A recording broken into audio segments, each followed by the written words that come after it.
अच्छा, हम CSS के अंदर काफ़ी चीज़ें कल डिस्कस कर चुके थे। अब वहाँ से कंटिन्यू करेंगे। आज के हमने एक सेपरेट फाइल बनाएंगे style.css, उसको लिंक करेंगे हेड के अंदर लिंक टैग से। उसमें फाइल का नाम देंगे style.css और इसके अंदर अब हमें सेलेक्टर चाहिए जिसकी मदद से हम सेलेक्ट करके यहाँ पे लगा सकते हैं। जैसे हमारे पास अगर एक पैराग्राफ टैग है उसमें हम कुछ टेक्स्ट ऐड कर देते हैं, एक हेडिंग का टैग है उसमें हम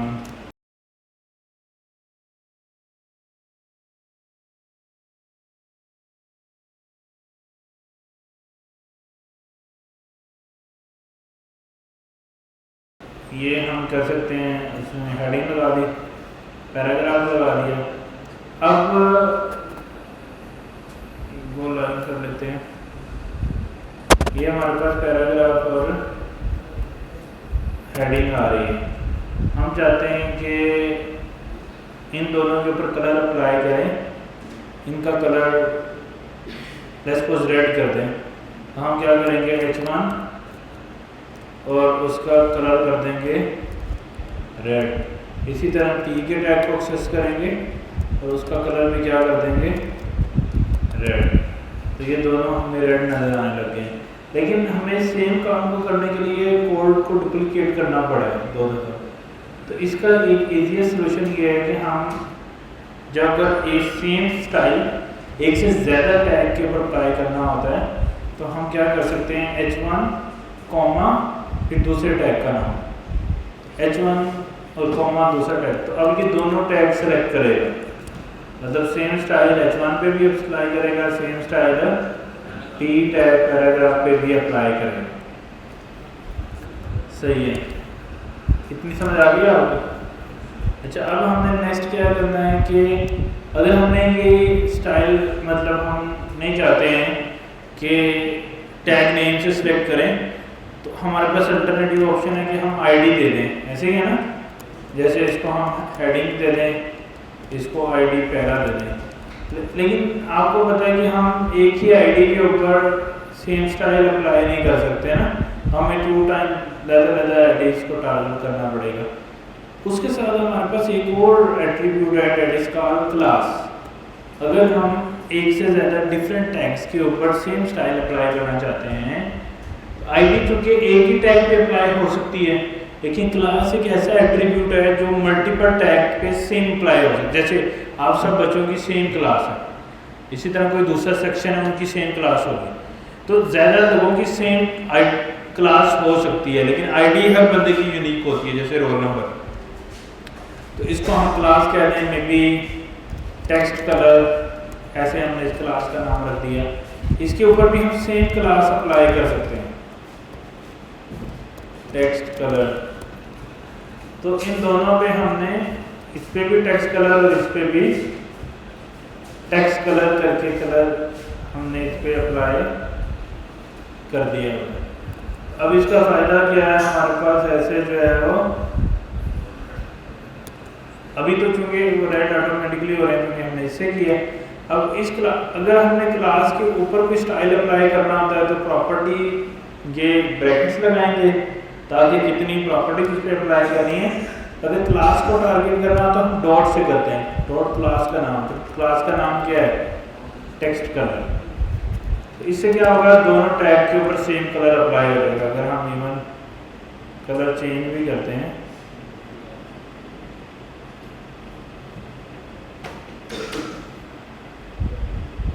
तो वो कलर ऑटोमेटिकली अप्लाई हो जाएगा।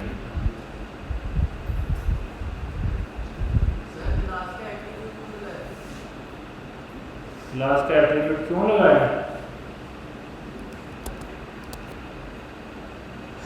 अगर हमने एक से ज़्यादा टैग के ऊपर सेम स्टाइल अप्लाई करना हो तो हम क्लास का एट्रीब्यूट लगाते हैं। आईडी का एट्रीब्यूट भी लगा सकते हैं जैसे हमने लगाया हुआ है, लेकिन आईडी की जो वैल्यू है, यानी कि अगर मैंने इस पे हेडिंग की वैल्यू दे दी है तो मैं पूरी पेज के ऊपर हेडिंग दोबारा नहीं दे सकता क्योंकि आईडी यूनिक होती है। वो एक ही टैग पे एक वैल्यू उसकी अप्लाई हो सकती है। लेकिन क्लास एक ऐसा एट्रीब्यूट है जिसकी वैल्यू सेम हो सकती है और मल्टीपल जगहों पे सेम क्लास से हम चीज़ें सेट कर सकते हैं। तो आज जैसे मैंने इस पे भी सेम एट्रीब्यूट और वैल्यू भी सेम, इस पे भी सेम एट्रीब्यूट और वैल्यू भी सेम। तो इसका मतलब है जब मैं टेक्स्ट कलर को टारगेट करूंगा तो ये भी टैग आएगा और ये भी टैग आएगा, दोनों tag at the same time मेरे पास आ जाएंगे। सही। तो इस वजह से हमने इधर क्या किया है,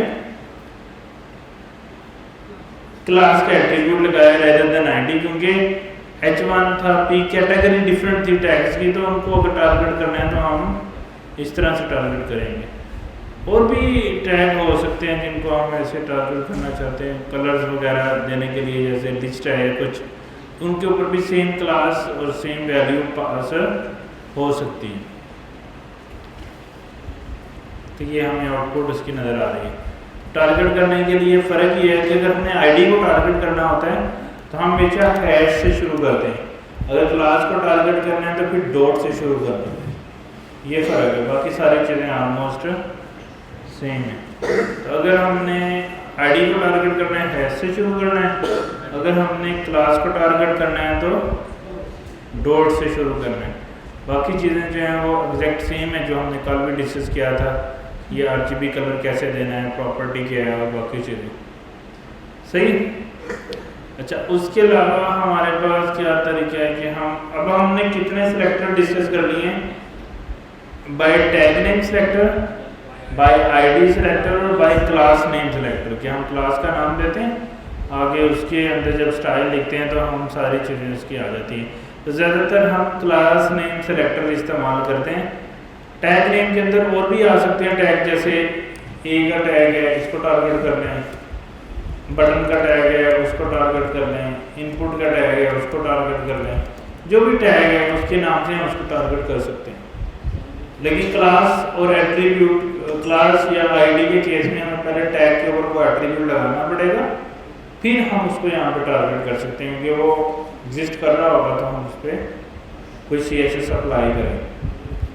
अच्छा, ऐसी बात नहीं है अगर रेस्पॉन्स हम ऐसा कोई रैंडम के ऊपर अप्लाई करते हैं कोई एरर आएगा, एरर नहीं आएगा, बस हमारा स्टाइल अप्लाई नहीं होगा, उसके अलावा कुछ भी फ़र्क नहीं है। अगर आप सही क्लास दोगे तो अप्लाई होगा, क्योंकि अगर हम ये वाली क्लास दे रहे हैं तो ये क्लास तो एग्जिस्ट ही नहीं करती है। जब वो क्लास एग्जिस्ट नहीं करती है तो उसके कोई भी चेंजेस अपीयर नहीं होंगे।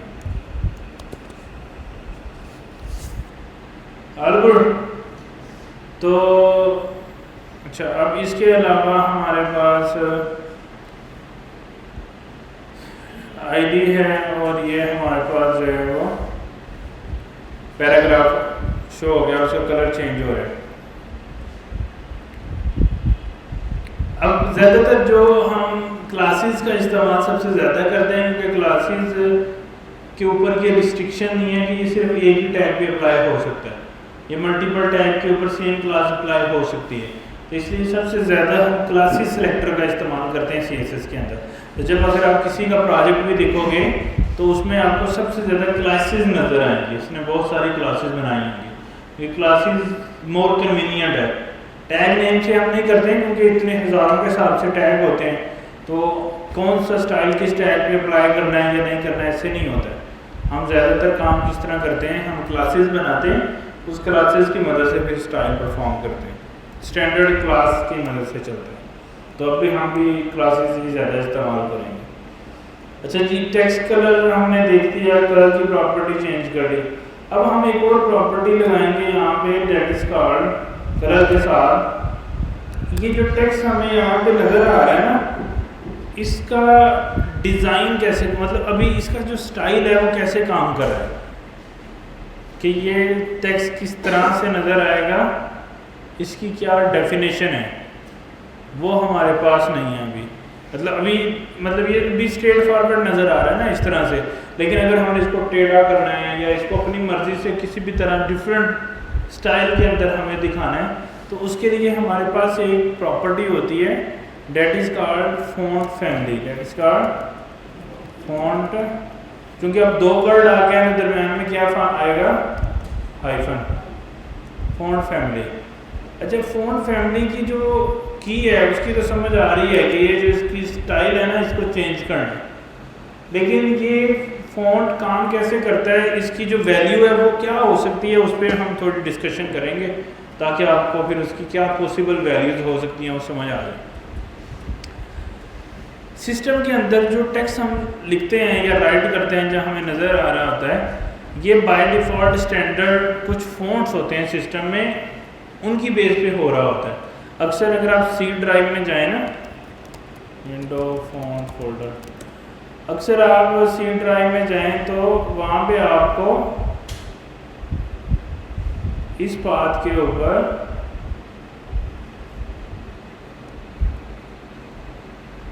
कंट्रोल पैनल ऑल्ट फ़ॉन्ट, तो आपको यहाँ पे कुछ इस तरह के फ़ॉन्ट नज़र आएंगे। तो हर विंडो के अंदर बाय डिफ़ॉल्ट लाइक कुछ फ़ॉन्ट्स होते हैं जो जिसकी मदद से हमें सारे टेक्स्ट वगैरह चीज़ें नज़र आ रही होती हैं, उनके डिज़ाइन किस तरह से नज़र आ रहे होते हैं वो सारे। मैक के अंदर ये फ़ॉन्ट डिफरेंट होते हैं, लिनक्स के अंदर ये डिफरेंट होते हैं, विंडो में डिफरेंट होते हैं। कुछ ऐसे स्टैंडर्ड फ़ॉन्ट हैं जो सब सिस्टम्स में होते हैं, सब मतलब मैक में भी होते हैं, विंडो में भी होते हैं, लिनक्स वगैरह सब में बाय डिफ़ॉल्ट उसके अंदर होते हैं। ये वाले जो हैं फ़ॉन्ट किसे बोलते हैं, जिसकी मदद से हम टेक्स्ट, ये जो हमारे सामने टेक्स्ट लिखा है ना, ये जिस चीज़ की बेस पे लिखा जाता है या ये इस तरह का नज़र आएगा, इसको फ़ॉन्ट बोलते हैं। लाइक कि ये वर्ड एल नज़र आ रहा है इस तरह से, ये क्यों ऐसा नज़र आ रहा है, ड्यू टू फ़ॉन्ट। ये इसका एक फ़ॉन्ट है, और फ़ॉन्ट लोग बनाते हैं, लिखते हैं फ़ॉन्ट, कैसी चीज़ें नज़र आएंगी। तो इसका टेढ़ा डिज़ाइनिंग वाला स्टाइल नज़र आएगा, सीधा स्टाइल नज़र आएगा, उसको हम फ़ॉन्ट बोलते हैं। तो बहुत सारे डिफरेंट फ़ॉन्ट होते हैं, जिससे अगर आप गूगल पे जाएंगे ना, तो लोग नए नए फ़ॉन्ट्स इवन गूगल बना के इधर ऐड करते रहते हैं। जैसे ये रोबोटो है, ये गैस मम्मी करके कोई फ़ॉन्ट है, ये देखिए किस तरह से नज़र आ रहा है। तो करैक्टर, ये भी कोई फ़ॉन्ट है, वो इस तरह से नज़र आता है। ये कोई फ़ॉन्ट है, ये कोई फ़ॉन्ट है, वो इस तरह से जब हम करैक्टर लिखते हैं वो ऐसा नज़र आता है। तो डिफरेंट टाइप के डिफरेंट लैंग्वेजेस के फ़ॉन्ट हैं कि जो वर्ड या करैक्टर हमें नज़र आते हैं वो किस तरह से नज़र आएंगे। अच्छा, अब उस फ़ॉन्ट्स की फैमिलीज़ होती हैं कि ये मेजरली 3 तरह की फ़ॉन्ट्स होते हैं। सबसे पहले फ़ॉन्ट ऐसे होते हैं जो आप देख रहे हैं ना, ये फ़ॉन्ट है। अब इसकी जो लेंथ है वो इस वाले की विड्थ से बराबर नहीं है।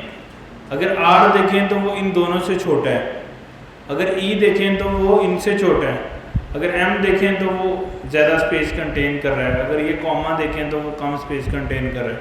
इसी तरह यानी कि हर करैक्टर की जो लेंथ है वो सेम नहीं है। सही है।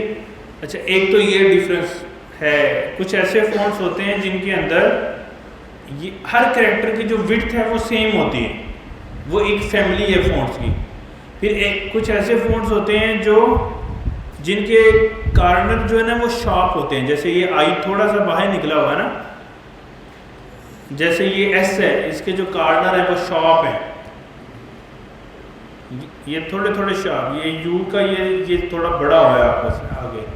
एक फ़ॉन्ट फैमिली इस तरह की है जो जिनके जो कॉर्नर है या एजेस वो शार्प होते हैं, मतलब उनकी ऐसे चीज़ बनी होती है, ऐसे कॉर्नर बने होते हैं।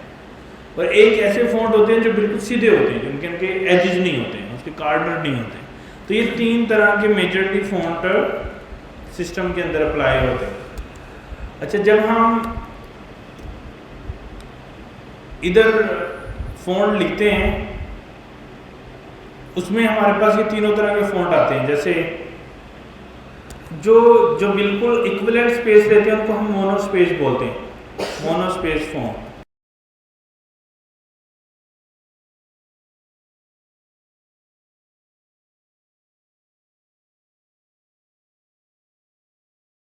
अच्छा, जिनके एजेस होते हैं उसको हम सेरिफ फ़ॉन्ट बोलते हैं, जिनके एजेस नहीं होते उसको sans serif फ़ॉन्ट बोलते हैं, और जिनके जो इक्विवेलेंट स्पेस लेते हैं, जैसे आई और एम दोनों इक्विवेलेंट स्पेस ले रहे हैं, उनको हम मोनो स्पेस बोलते हैं कि वो इक्विवेलेंट स्पेस कंटेन कर रहे हैं, मतलब वो मोनो स्पेस हैं। अच्छा, अब जो तो अब ये 3 कैटेगरी हैं, 3 फैमिलीज हैं फ़ॉन्ट की ना। अब इन्हीं 3 फैमिलीज को यूज़ करते हुए बहुत सारे डिफरेंट फ़ॉन्ट्स बनते हैं। अब मसला ये है कि हमारे सिस्टम के अंदर बाय डिफ़ॉल्ट कुछ फ़ॉन्ट्स होते हैं। जब हम वेबसाइट देखते हैं, जब ब्राउज़र है, जो भी हमें फ़ॉन्ट नज़र आ रहा है, यानी जो VS कोड में फ़ॉन्ट नज़र आ रहा है, अगर ये फ़ॉन्ट मेरा इस सिस्टम के अंदर एग्जिस्ट नहीं करेगा तो मुझे ये फ़ॉन्ट नज़र नहीं आ सकता। अच्छा, अब लेट्स सपोज हमारे पास प्री डिफाइंड, लेट्स सपोज कोई मे बी अगर 100 फ़ॉन्ट पड़े हैं पीसी में, और अगर आप कोई ऐसा फ़ॉन्ट फैमिली यहाँ पे चूज़ कर देते हो, मे बी जिसका नाम एनी यूनिक फ़ॉन्ट, जो कि किसी सिस्टम में नहीं पड़ा है, अगर आप ऐसा चूज़ करते हो तो फिर क्या होगा कि वो वाला टेक्स्ट हमें देखने को नहीं मिलेगा, वेबसाइट पे नज़र नहीं आएगा। क्यों? क्योंकि उस तरह का फ़ॉन्ट आपने कहीं पे भी यूज़ किया है, वो आपके सिस्टम के अंदर अवेलेबल नहीं है। इस प्रॉब्लम का फिक्स करने के लिए मल्टीपल ऑप्शंस हैं। एक ऑप्शन क्या है कि हम इंटरनेट से वो फ़ॉन्ट भी डाउनलोड करें, जैसे गूगल के ऊपर बहुत सारे डिफरेंट फ़ॉन्ट्स पड़े हैं। तो लेट्स सपोज अगर मुझे ये वाला फ़ॉन्ट टेढ़ा सा यूज़ करना है, तो गूगल मुझे ऑप्शन देता है कि तुम इस फ़ॉन्ट को डाउनलोड करके अपने पास लगा सकते हो। जैसे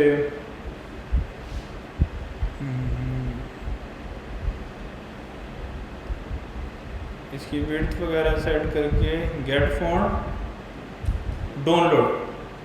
डाउनलोड ऑल करेंगे तो वो जितने भी वो पर्टिकुलर फ़ॉन्ट है वो डाउनलोड कर देगा। ये मेरे पीसी में आ गया तो अब मैं इसको यूज़ कर सकता हूँ इंपोर्ट करके। दूसरा ऑप्शन वो मुझे देता है कि आप इसके कोड को एम्बेड कर लो, मतलब आप डाउनलोड ना करो फ़ॉन्ट, गूगल से ही फ़ॉन्ट को इस्तेमाल कर लो अपने कोड में लॉजिक सेटअप करके। अच्छा, वो क्या कहता है कैसे कर लो? इसके करने के लिए ये सारे कोड जितने भी है वो कॉपी पेस्ट करो अपने HTML के अंदर, हमारे लिंक टैग से ऊपर उसके जितने भी कोड हैं वो पेस्ट कर दें लिंक टैग। ये समझो क्या कर रहा है, गूगल से कम्युनिकेट करके उसके फ़ॉन्ट को हमारे साथ कनेक्ट कर रहा है। अच्छा, उसके साथ क्या करो कि CSS में जाओ और जाने के बाद आप ये वाली क्लासेस अप्लाई कर दो फ़ॉन्ट फैमिली। अच्छा, अब ये हमने क्या कि ये फ़ॉन्ट का नाम है जो कि हमारे सिस्टम में नहीं है ये, मतलब अगर हम यहाँ से इसको ख़त्म करते हैं, ये जो हमने गूगल से लिंक किया है ये ख़त्म कर देते हैं, तो फिर हमारे पास वो फ़ॉन्ट अप्लाई नहीं होगा।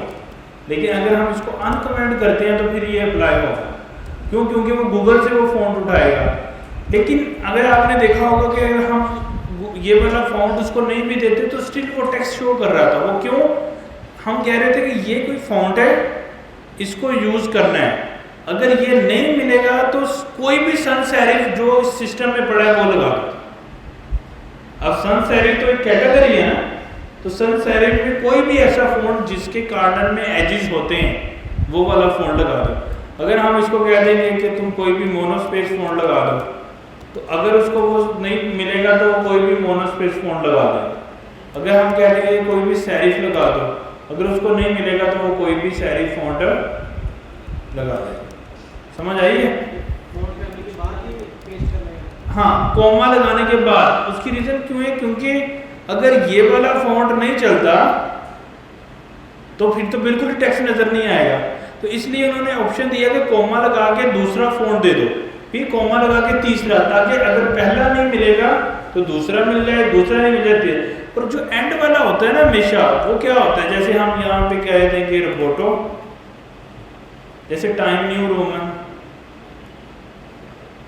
और मोनोस्पेस, हम उसको कह रहे हैं कि पहले ये फ़ॉन्ट देखो, नहीं मिलता तो ये वाला देखो, फिर भी नहीं मिलता तो एंड वाले ना हमेशा हम कैटेगरी डिफाइन करते हैं, मोनोस्पेस, सेरिफ या sans serif। क्यों? क्योंकि हमारे सिस्टम में तीनों कैटेगरीज में कोई ना कोई फ़ॉन्ट लाजमी होता है, तो वो अपनी मर्जी से कोई भी रैंडम फ़ॉन्ट उठा के लगा देगा। तो आगे इसीलिए हो रहा था, अगर हमने ये वाला फ़ॉन्ट हमारे सिस्टम में नहीं है, ठीक है। और अगर हम इसको इधर से भी कमेंट कर दें तो हम ये देख रहे हैं कि हमारे पास ऑटोमेटिकली मोनोस्पेस फ़ॉन्ट आ गया है। अब ये कौन सा मोनोस्पेस आया हमें नहीं पता, जो भी सिस्टम में अवेलेबल था वो आ गया। लेकिन अगर हम इसको अलाउ करते हैं तो फिर जो हमारा एक्चुअल था वो आ गया।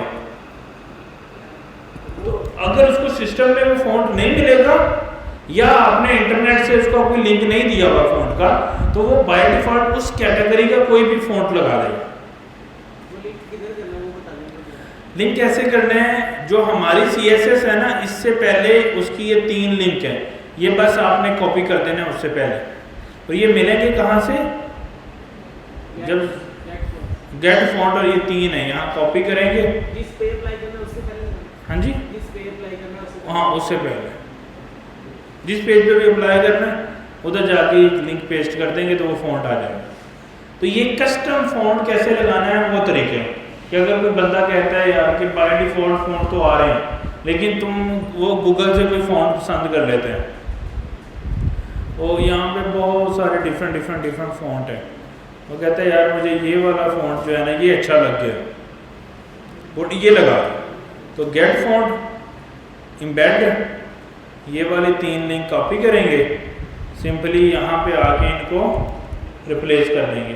लेकिन इस फ़ॉन्ट का नाम डिफरेंट होगा, तो हम फिर नीचे से देखेंगे इसका फ़ॉन्ट का नाम क्या है, तो वो वाला फ़ॉन्ट डालेंगे और सिंपली आके कॉपी कर देंगे। अब देखेंगे यहाँ पे तो ये हमारा ऐसा फ़ॉन्ट आ रहा है।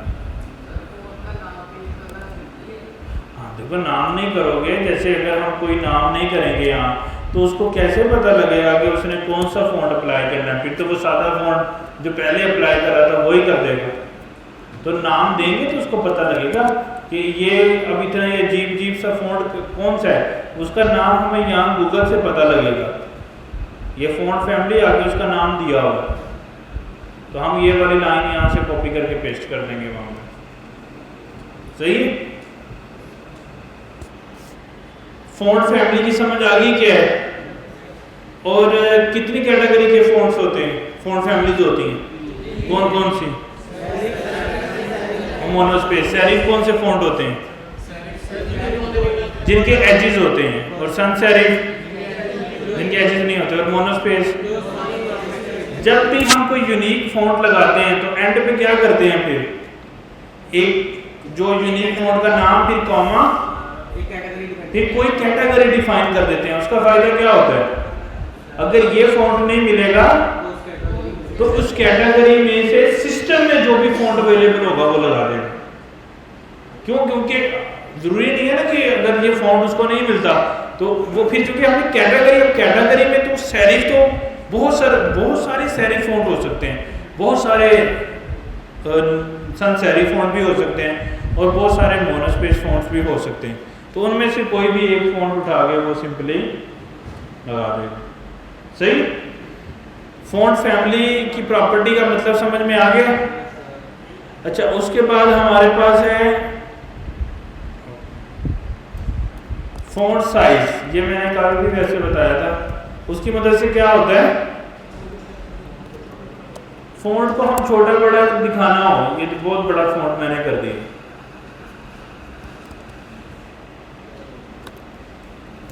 तो हम अपनी मर्जी से फ़ॉन्ट को छोटा बड़ा दिखा सकते हैं। तो वो किस पेज पे होगा, फ़ॉन्ट साइज। हाँ जी, पिक्सल्स में आते हैं। 30 पिक्सल मतलब एक कैरेक्टर का 30 पिक्सल साइज। अच्छा, फ़ॉन्ट वेट, अच्छा इसकी क्या होती है कि ये कितना मोटा नजर आएगा। लेट्स सपोज हम कहते हैं 100, तो ये थोड़ा कम मोटा नजर आएगा। हम कहते हैं 800, ये बहुत ज़्यादा, यानी कि अभी इसमें शायद आपको इतना प्रोमिनेंट ना हो, ऐसे कर देते हैं अभी। अब मैं कहता हूँ 100, तो ये पतला नजर आ रहा है ना। मैं कहता हूँ 500, तो ये क्या होगा, थोड़ा मोटा नजर आएगा। मैं कहूँगा 800, तो ये और हो गया। तो ये 100 से 800 तक, 100, 200, 300, 400, 6, 7, 800 तक, यानी कि 100 के स्पेसिस से आ रहे हैं। फिर इसमें होता है फॉन्ट वेट बोल्ड, उसका मतलब थोड़ा बोल्ड, और उससे भी बोल्ड करना है तो बोल्डर। हाँ ये 800 से भी ज़्यादा बोल्डर, बोल्ड और बोल्डर। तो 100 से लेके 800 तक 8 फॉन्ट वेट्स और फिर बोल्ड और बोल्डर। सही। तो ये हो गया हमारे पास फॉन्ट वेट की property, font size, font weight. अच्छा उसके बाद फॉन्ट स्टाइल, इटैलिक। इटैलिक का क्या मतलब होगा? टेढ़ा हो गया, टेढ़ा हो गया ना। अच्छा उसके बाद ऑब्लिक, ये भी तकरीबन जिस तरह इटैलिक होता है उससे होता है, लेकिन हल्का सा उससे सीधा होता है। हाँ उसके बाद नॉर्मल है, ये बाय डिफॉल्ट होता है, सीधा हो। अच्छा उसके बाद हमारे पास प्रॉपर्टी होती है फॉन्ट की, सारी पहले कवर कर लेते हैं। Font weight, font size, font family, font weight, font style. अच्छा उसके बाद जो काम की हैं बस यही ज़्यादा फॉन्ट की प्रॉपर्टीज हैं जो यूज़ होती हैं, जो काम की हैं, बाकी कुछ और हैं वो इतनी यूज़ नहीं होती। अच्छा उसके बाद हमारे पास है टेक्स्ट, टेक्स्ट डेकोरेशन, जैसे अंडरलाइन।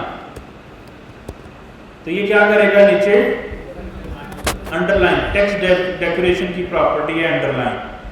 फिर इसकी एक और वैल्यू भी होगी, वो है डॉटेड, डैश्ड।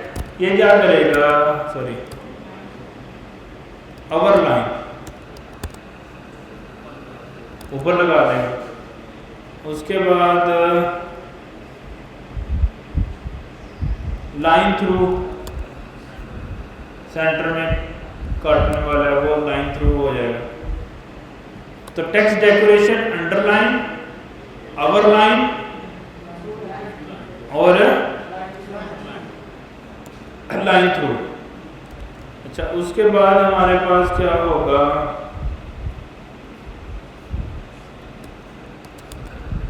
बस यही टेक्स्ट डेकोरेशन के अंदर जो चलते हैं।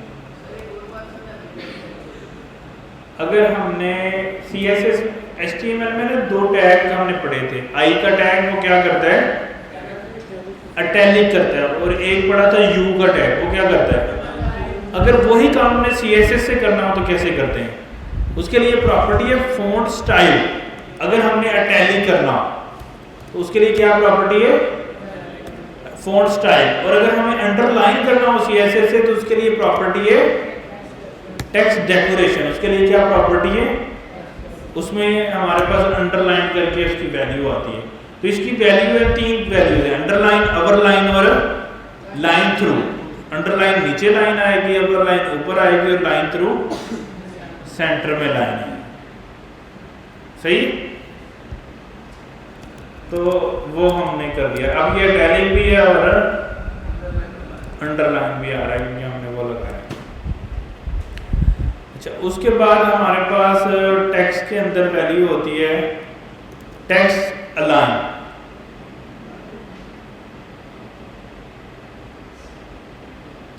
टेक्स्ट अलाइन, इसमें वैल्यूज आती हैं centre, text align centre, left right justified भी होती है। अच्छा सेंटर का क्या मतलब होता है, ये देखो इसने हर चीज सेंटर में कर दी, तो टेक्स्ट अलाइन सेंटर। अच्छा ये आप लोग अक्सर बच्चे कंफ्यूज करते हैं जब हम इसको डिव वगैरह पे लगाते हैं, ये ब्लॉक्स पे नहीं चलती, ये सिर्फ टेक्स्ट पे चलती है। इसकी प्रॉपर्टी के नाम में क्या आ रहा है, टेक्स्ट, तो ये हमेशा टेक्स्ट पे चलेगी। यानी कि अगर किसी टैग के अंदर कंटेंट है ना, उसको अगर आपने उस टैग के सेंटर में करना है तो वो फिर होगा। ऐसे नहीं होगा कि अगर कोई बॉक्स है तो उसको आप सेंटर में करने लग जाएं, तो वो नहीं होगा। मैं आपको समझाता हूँ कैसे। हमारे पास अगर कोई टैग, एक टैग का हमने पढ़ा था डिव का, ऐसे ही है ना, डिवीजन, तो उसके अंदर मैंने कुछ नहीं अभी लिखा, और इस डिव के टैग को मैं टारगेट कर लेता हूँ यहाँ पे, और इसको कहता हूँ कि तुम्हारा एक प्रॉपर्टी होती, कलर की प्रॉपर्टी क्या करती है, कलर चेंज करती है, बैकग्राउंड कलर की प्रॉपर्टी है वो बैकग्राउंड चेंज करती है, सही है। और इसको मैं विड्थ देता हूँ, एक हमारे पास बैकग्राउंड कलर की प्रॉपर्टी है, एक विड्थ की प्रॉपर्टी है और एक हाइट की प्रॉपर्टी है। पिक्सल लगा देते हैं दोनों के साथ। अच्छा, बैकग्राउंड कलर की प्रॉपर्टी क्या करती है? बैकग्राउंड कलर, जैसे अगर मैंने इस P और H का बैकग्राउंड कलर चेंज करना हो तो मैं कैसे करूंगा? बैकग्राउंड। अब इसकी वैल्यू वही पॉसिबल वैल्यूज हो सकती हैं जो कलर की हैं। तो कलर में पॉसिबल वैल्यूज क्या थी? कलर की प्रॉपर्टी की पॉसिबल वैल्यूज क्या थी? RGB, HSL, named colour, RGBA, वही पॉसिबल वैल्यू इसकी भी हो सकती हैं। तो अगर हम इसकी वैल्यू को ऐड करते हैं इन्हें, ठीक है, ऐड करते हैं, तो ये देखो इसने इसके पीछे क्या कर दिए? रेड कर दिया। बैकग्राउंड के ऊपर, और फोरग्राउंड जो ऊपर हमें नजर आ रहा है कलर, तो वो कलर की प्रॉपर्टी है। बैकग्राउंड कलर जो पीछे अप्लाई करती है।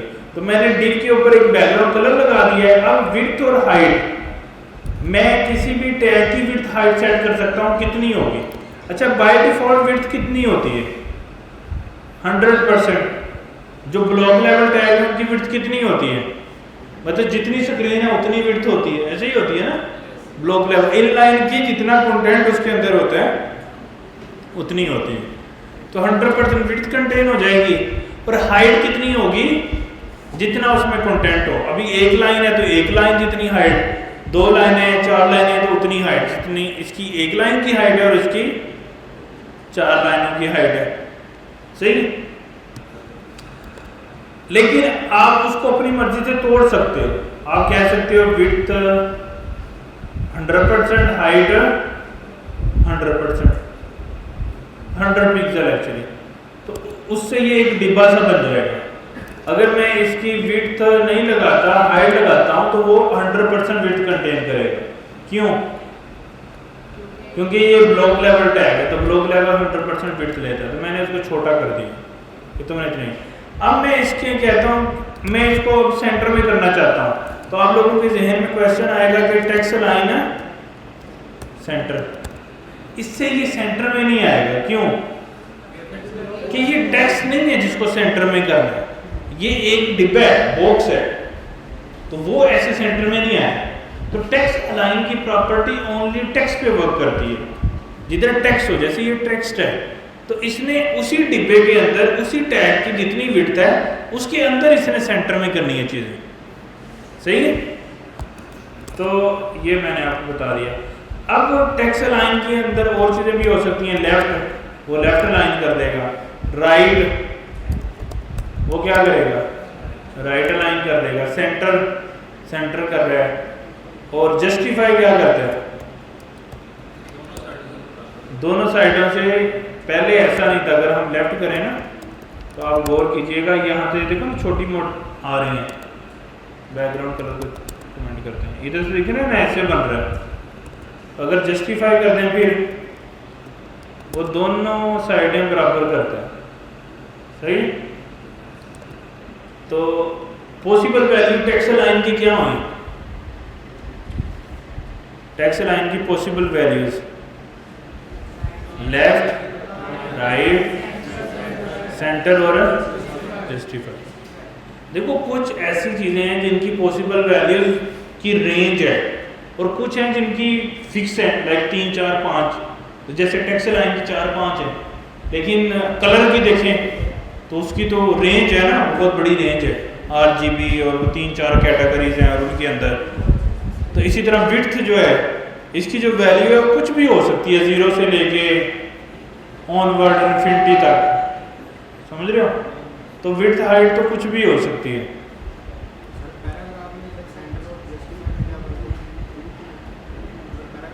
पैराग्राफ में जस्टिफाई और सेंटर में देखें ना, वो क्या कर रहा है? सेंटर अलाइन कर रहा है। लेकिन ये देखो इसकी साइडें बराबर नहीं। लेकिन जस्टिफाई में क्या होता है? साइडें बराबर होती है, सही। तो टेक्स्ट अलाइन की प्रॉपर्टी समझ आ गई। तो अभी तक हमने जितनी प्रॉपर्टीज करी हैं वो एक दफ़ा कवर कर लेते हैं। फ़ॉन्ट फैमिली की प्रॉपर्टी क्या करती है?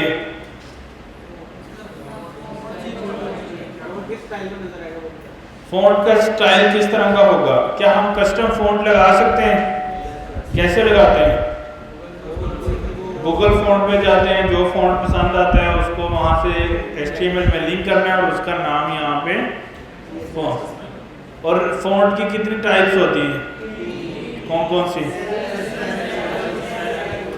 और फ़ॉन्ट साइज़ की प्रॉपर्टी क्या करती है? साइज इंक्रीज करती है। अच्छा, बाय डिफ़ॉल्ट ना कुछ जो टैग है उनकी बाय डिफ़ॉल्ट कुछ फ़ॉन्ट साइज होता है। जैसे H1 है, उसका जो फ़ॉन्ट साइज होता है ना वो 32 पिक्सल होता है। 32 पिक्सल। जो पैराग्राफ होता है ना उसका 16 पिक्सल होता है। तो अगर आपने उसको चेंज करना है तो फिर आप क्या कर सकते हो? फ़ॉन्ट साइज की प्रॉपर्टी यूज़ कर सकते हो। फ़ॉन्ट वेट यानी कि उसको बोल्ड, बोल्डर, 100 इसकी पॉसिबल वैल्यूज क्या हैं? 8 से 100 8 वो पॉसिबल वैल्यू और बोल्ड और बोल्डर टोटल कितनी होगी? 10 पॉसिबल वैल्यूज हैं इसकी। और फ़ॉन्ट साइज की पॉसिबल वैल्यूज रेंज है, कुछ भी दे सकते हैं। और फ़ॉन्ट स्टाइल टैलिक और ऑब्लिक और नॉर्मल। पॉसिबल वैल्यूज इसकी कितनी है? 3। कौन कौन सी? बाय डिफ़ॉल्ट नॉर्मल होता है, दूसरी भी ऑब्लिक और इटैलिक। अच्छा, फ़ॉन्ट स्टाइल हो गया। उसके बाद टेक्स्ट डेकोरेशन,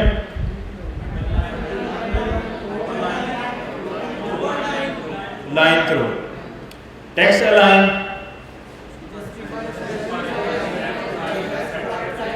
सही है। फिर बैकग्राउंड कलर, अगर किसी चीज़ का बैकग्राउंड कलर चाहिए, इसकी पॉसिबल वैल्यूज कलर की तरह ही होती हैं। कौन कौन सी? Name colour, RGB colour, HSL कलर, हेक्साडेसिमल कलर्स, जो भी हमने पढ़ी हैं वो सारे।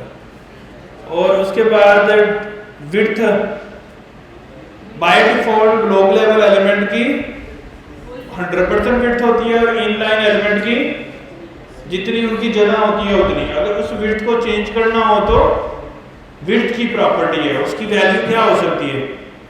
कुछ भी हो सकती है, 0 से लेके 1 तक। और हाइट, बाय डिफ़ॉल्ट एलिमेंट की जो हाइट होती है जितना उसके अंदर कंटेंट होता है उतनी ही होती है। लेकिन अगर आपने उसकी हाइट को छोटा बड़ा करना है तो कौन सी प्रॉपर्टी है? और उसकी पॉसिबल वैल्यूज क्या हैं? 0 से 1 कोई भी वैल्यू हो सकती है। टेक्स्ट अलाइन, वो हमने ऑलरेडी डिस्कस कर लिया।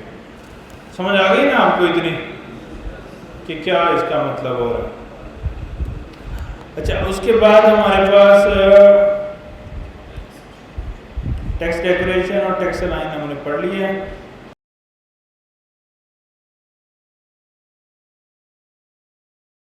ये अच्छी है इसकी।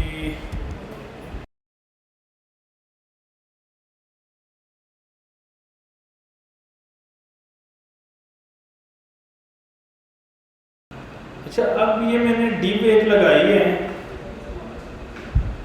अब अगर इस डिव के ऊपर मैं पहले विड्थ खत्म करता हूँ फिर आपको ना समझ आएगा। इस डिव के अंदर मैंने विड्थ खत्म कर दी इसकी, तो ये विड्थ कितनी कंटेन कर रहा है?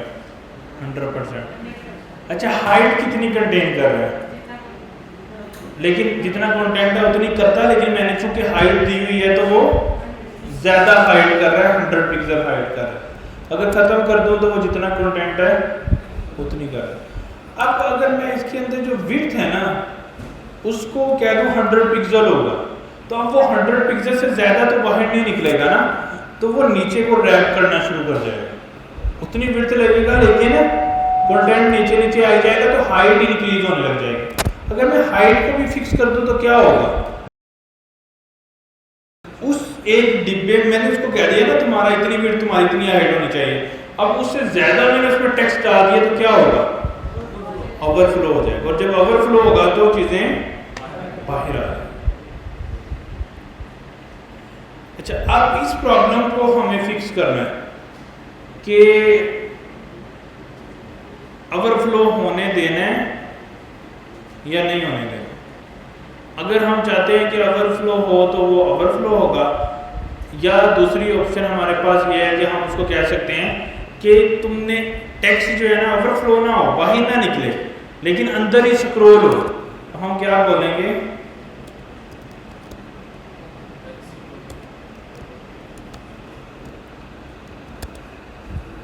नहीं, ये प्रॉपर्टी नहीं है, इसकी है एक्स स्क्रॉल, एक्स बनता है ना। तो अब ये क्या कर रहा है? ये अंदर स्क्रॉल कर रहा है। तो ओवरफ्लो एक्स का मतलब है ऐसे स्क्रॉल करना है, और वाई का क्या मतलब होगा? इस तरह हॉरिजॉन्टली स्क्रॉल करना है। तो एक्स और वाई, ओवरफ्लो वाई भी करेंगे तो उसका मतलब है स्क्रॉल। और पॉसिबल वैल्यूज इसकी क्या हो सकती हैं स्क्रॉल के अलावा? हिडन। हिडन का क्या मतलब है? जितनी नज़र आ रही है उतनी नज़र आए, जो बाकी है वो हिडन हो जाए। अच्छा, उसके बाद जैसे ओवरफ्लो सिंपल प्रॉपर्टी भी है, ऑटो खुद से एडजस्ट करेगा हिडन और स्क्रॉल। हिडन का मतलब है कि एक्स्ट्रा चीज़ हिडन हो जाए, स्क्रॉल का मतलब है स्क्रॉल हो जाए। अगर आपने वन साइडेड स्क्रॉल करना है तो फिर एक्स वाई, अगर सिंपली ओवरफ्लो को स्क्रॉल करना है तो हम वो दोनों साइडों से ही कवर कर देगा। अगर आपने एक साइड से नहीं करना, दूसरी साइड से हिडन करना है, तो आप वाई और एक्स भी यूज़ कर सकते हो। तो इसकी जो पॉसिबल वैल्यूज़ हैं वो स्क्रॉल एंड हिडन है। हिडन मतलब जो एक्स्ट्रा चीज़ जा रही है उसको हाइड कर दो, स्क्रॉल मतलब उसको स्क्रॉल कर दो। दो सॉल्यूशन वो देता है इसमें। अच्छा, उसके बाद और ये तीन इसकी प्रॉपर्टीज हैं, ओवरफ्लो, ओवरफ्लो एक्स और ओवरफ्लो वाई।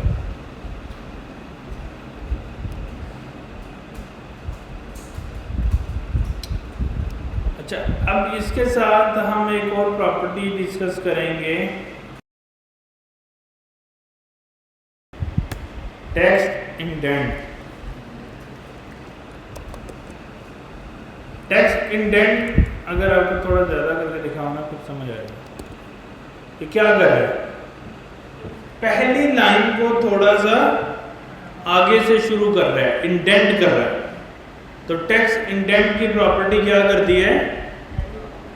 पहली लाइन को आगे से शुरू करती है, मतलब इंडेंट दे देती है फर्स्ट लाइन को। जब हम कोई डेफिनेशन वगैरह लिखते हैं ना, तो उसका नाम लिखते हैं तो उसको लिखना थोड़ा सा आगे से शुरू करते हैं, तो ये उस केस में हमें हेल्पफुल होता है। जैसे लेट्स सपोज ये हमारी हेडिंग है लोरम, तो ये हमारी हेडिंग है और इससे हम क्लास जो है ये नाम चेंज कर देते हैं। तो ये यहाँ से लिखना, थोड़ा सा इसका अगर इंडेंट छोटा करें तो जिधर ख़त्म हो रहा है वहाँ से पहली लाइन को वो शुरू कर रहे हैं। सही है? इस फर्स्ट लाइन को सिर्फ सारी टेक्स्ट इंडेंट। सही है? अच्छा, उसके हैं क्योंकि उसकी क्लास भी सेम थी ना, तो मैंने अब क्लास चेंज कर दी है, तो अब उस पर स्टाइल अप्लाई नहीं हो रहा। उसका अगर कलर भी देखो ना, वो ब्लू नहीं हो रहा, उससे मैंने क्लास ख़त्म कर दी इसलिए, क्योंकि उसको इंडेंट नहीं करना चाह रहा था ना मैं, इसलिए। अच्छा, उसके अलावा टेक्स्ट इंडेंट है और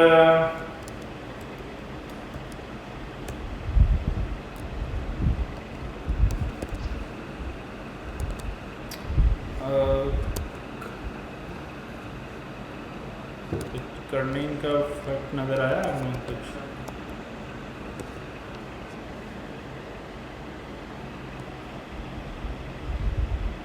टेक्स्ट इंडेंट और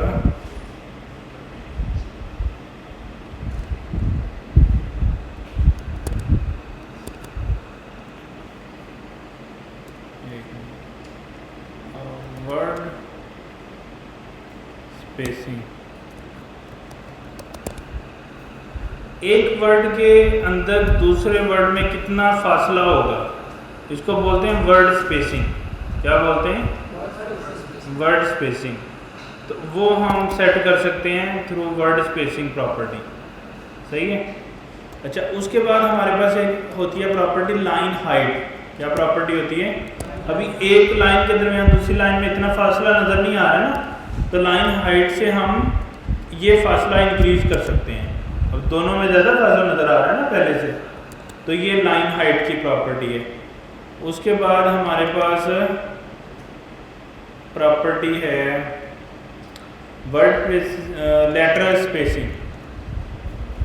लेटरल स्पेसिंग की प्रॉपर्टी है, उसमें भी हम, उससे क्या होगा, लेटर्स के दरमियान भी फासला आ जाएगा। तो लेटरल स्पेसिंग से क्या होता है? लेटर के दरमियान फासला। वर्ड स्पेसिंग से लाइन हाइट से लाइन की हाइट में इजाफा हो जाता है। और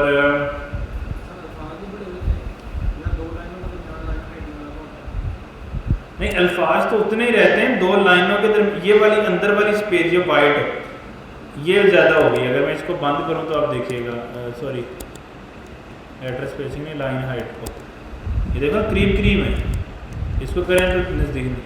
ये करैक्टर को बड़ा करने के लिए तो फ़ॉन्ट साइज़ है ना, करैक्टर को अगर बड़ा करना है तो अगर उन दोनों के दरमियान लाइन हाइट को इंक्रीज़ करना है तो फिर लाइन हाइट।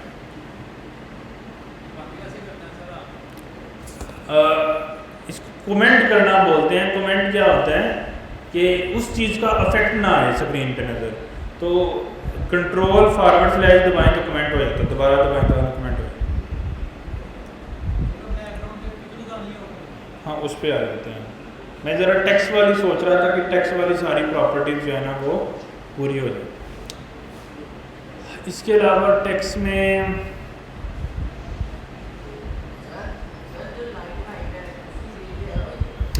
वही जो बाकी सबकी चल रही है, जो पिक्सल वाले होते हैं ना उनकी वही है, 0 से लेके आगे आप जो मर्जी दे दो वैल्यू, जितनी ज़्यादा दोगे उतना बड़ा नज़र आ जाएगा।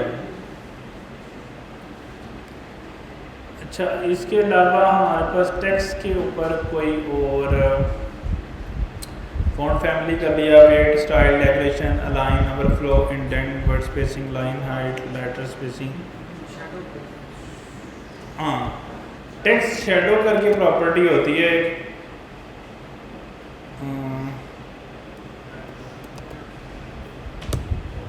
अच्छा, इसका अफेक्ट अभी शायद हमें नज़र आए या ना आए, हमें इसका शेडो बनाना पड़ेगा ना।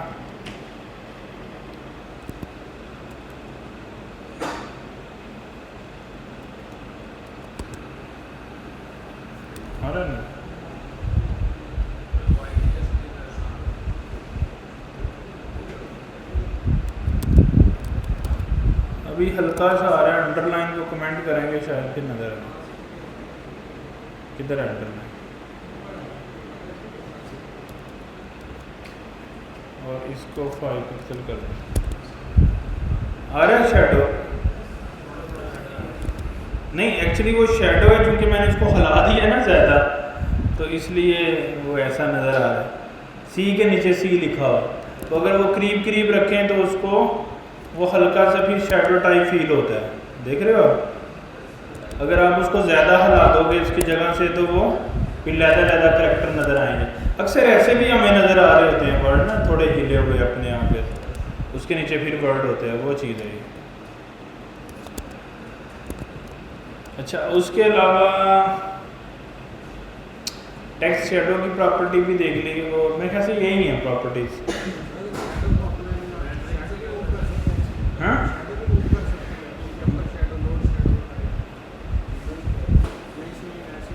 नहीं, सिर्फ टेक्स्ट शेडो ही होता है मेरे ख्याल से, लेफ्ट राइट नहीं कर सकते, सिर्फ टेक्स्ट शेडो, क्योंकि शेडो चारों तरफ से ही आ रहा है।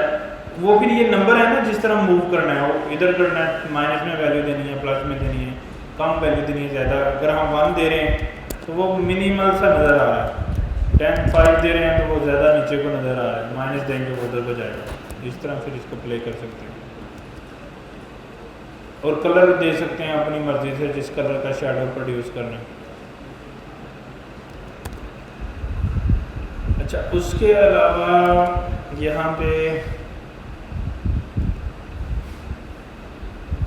सही है। अच्छा, अब बैकग्राउंड की देख लेते हैं कि पिक्चर कैसे लगानी है। अच्छा, किसी भी टैग के बैकग्राउंड में पिक्चर लगाई जा सकती है। जिस तरह हमने फोरग्राउंड मतलब नॉर्मली इमेज का टैग लगाना सीखा है, अब लेट्स सपोज इसी पैराग्राफ के पीछे हम कोई पिक्चर लगाना चाहते हैं तो हम बोलेंगे बैकग्राउंड इमेज। अच्छा, उसका हम फिर URL देते हैं कि ये कहाँ पे से इसने ये इमेज उठानी है। तो हमारे पास कोई इमेज, उसका पाथ देने का स्टाइल वही है जो उसने हमने HTML में सीखा था। तो बैकग्राउंड इमेज URL ब्रैकेट्स फिर उसके अंदर पाथ। तो पाथ क्या होगा उसका, वो हम कोई इमेज HTML वाले में से उठा लेते हैं।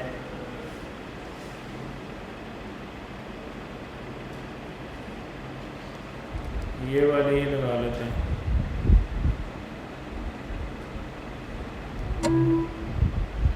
तो उसका नाम दे देंगे एप्पल डॉट समथिंग। तो जब हम यहाँ पे आएंगे तो ये हमें इमेज नज़र आने लग जाएगी। सही है। अब इसकी काफ़ी ज़्यादा प्रॉपर्टीज़ होती हैं।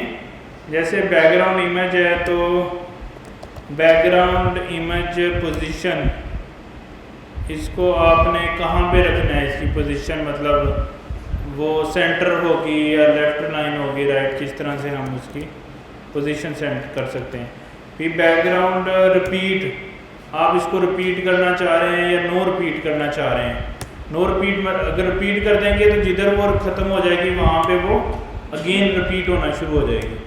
फिर बैकग्राउंड के ऊपर इसकी एक प्रॉपर्टी होती है साइज़, वो कवर करना है या कंटेन करना है। अभी देखें ये यहाँ पे ऐसे आ रही है इमेज, तो अगर हम इसको कंटेन कर देंगे तो वो कंटेन करेगी अपनी जो विड्थ एंड हाइट है वो कंटेन कर लेगी। बाकी की जो फ़ोटोज़ हैं वो फिर रिपीट होने लगती हैं। अगर आप चाहते हैं ये रिपीट भी ना हो तो फिर यहाँ पे नो रिपीट, तो वो फिर रिपीट नहीं होगी, एक ही फ़ोटो आएगी। फिर पोजीशन सेंटर की है तो इस वजह से वो सेंटर में आ रहा है। और बैकग्राउंड साइज़, कवर हम ज़्यादा यूज़ करते हैं क्योंकि वो फिर इसको सबको कवर कर लेता है अपनी एक्चुअल पोजीशन के लिहाज के बगैर। और ये तो अभी हमने बैकग्राउंड के रिलेटेड उसकी फ़ोटो कैसे लगानी है और उसकी कुछ प्रॉपर्टीज़ को डिस्कस किया है। पोजीशन को रिपीट, साइज़, इमेज, और फिर कुछ डीप की प्रॉपर्टीज़ को डिस्कस किया और कुछ अदर प्रॉपर्टीज़ को। तो अभी हम वही पुरानी रूटीन फॉलो करेंगे। कोई एक बच्चा हमें पढ़ाएगा और फिर नेक्स्ट वीक जाएंगे। तो फेयर रहने के लिए हम फिर क्या करेंगे, स्पिन दी व्हील, क्योंकि हम किसी के साथ ज्यादती नहीं करना चाह रहे ना।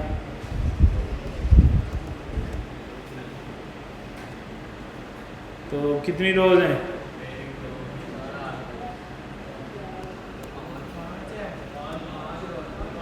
देख लो, मैं तुम्हारी मर्जी है। 4 कर लें।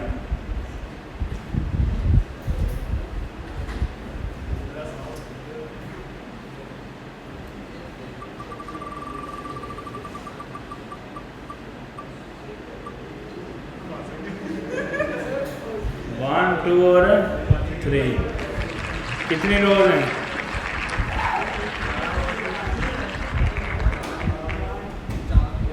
1, 2, 3, 4, फिर 4 ही हैं। अब ये 1, 2, 3 ऐसे हैं भैया, चला दें। आ जाओ। अब सारा तुमने अब आज पता लग जाएगा तुमने आज कितना पढ़ा है। वैसे ही